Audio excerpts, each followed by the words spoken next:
वर्धा जिले के हिंगनघाट में स्वीकृत सरकारी मेडिकल कॉलेज अब विवादों के घेरे में फंसता जा रहा है। आम जनता के लिए स्वीकृत इस कॉलेज को लेकर राजनीति तेज हो गई है। स्थानीय नेता द्वारा इस कॉलेज के स्थानांतरण की साजिश जारी है। इसके विरोध में राष्ट्रवादी ने तीव्र आंदोलन की चेतावनी दी है।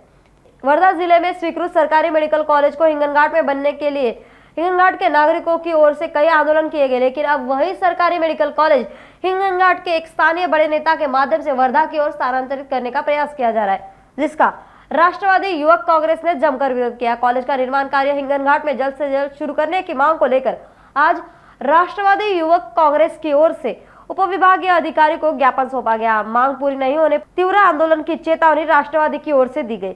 इस मौके पर शरद चंद्र पवार, प्रशांत लोनकर, जिला प्रसिद्धि प्रमुख सुशील घोड़े के साथ पदाधिकारी उपस्थित थे। हिंगणघाट येथे वैद्यकीय मेडिकल कॉलेज यासाठी प्रयत्न असलेले सर्व हिंगणघाट व सर्व पक्षीय यांनी 207 दिवस आंदोलन केलं। या 207 दिवसामध्ये गावातल्या प्रत्येक युवकांनी, युवतींनी व सर्व जनतेने भरघोसून मदत केली।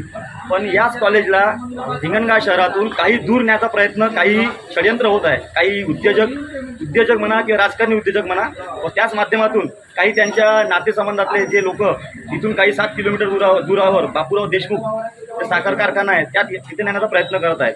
हिंगणघाट येथील मेडिकल कॉलेज हिंगणघाटलाच व्हायला पाहिजे। इथल्या गोरगरीब जनतेला लाभ मिळाला पाहिजे।